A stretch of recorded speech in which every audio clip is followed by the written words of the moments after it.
One of my earliest memories of volunteering is actually of my dad, not me.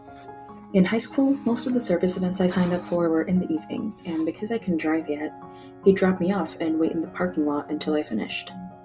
I remember one night after a long event, I walked out exhausted, and he was still there, in the same spot, headlights dimmed, reading a book while he waited. I apologized for making him stay so late, and he just said, "If it's important to you, it's not a problem." That stuck with me. Back then, volunteering was something I did mostly because it was required for graduation.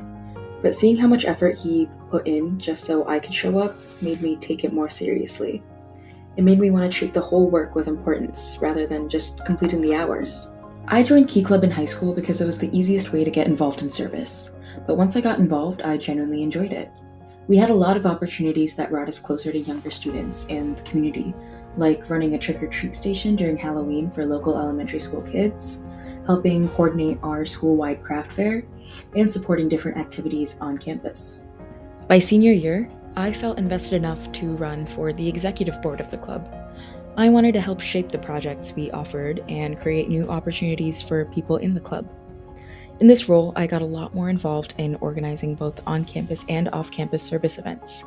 I learned how to coordinate volunteers, communicate with outside organizations, and think about the logistical pieces that make an event successful.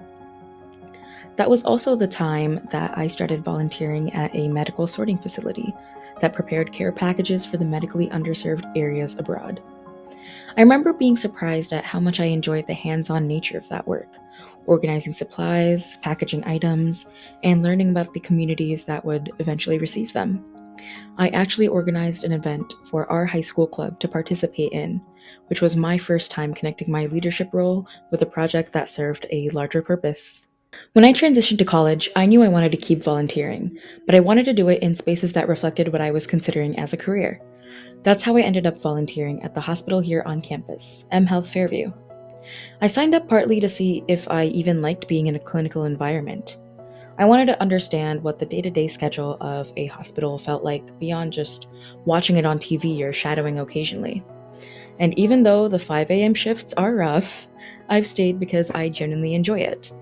Talking with patients and families, helping them navigate their morning, and working alongside other volunteers has become some of the best parts of my week. Helping someone get settled in for a procedure, giving directions, or simply talking to someone who's feeling anxious reminded me that service doesn't always have to be grand to be impactful. Those moments are what make the time really fly by. Exploration in college eventually led me to sustainability work too. Last year, I joined an undergraduate leadership program focused on the environment and ended up working with an organization called Renewing the Countryside. Our team helped promote mini forests, or dense natural plantings meant to improve local ecosystems. Through the program, I learned about conservation efforts, community organizing, and how environmental issues intersect with social well being. We even created and taught a lesson plan to elementary school students. It was one of those experiences where I could see our impact. Working with community members compassionate about creating green spaces made me feel like we were contributing to something lasting. My education has played a big role in deepening my volunteer work.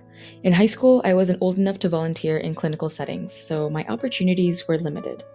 But in college, I've been able to take classes in psychology, child development, and the sciences that have really shaped the way I interact with people. Looking forward, I know community part will still continue to be a part of my life.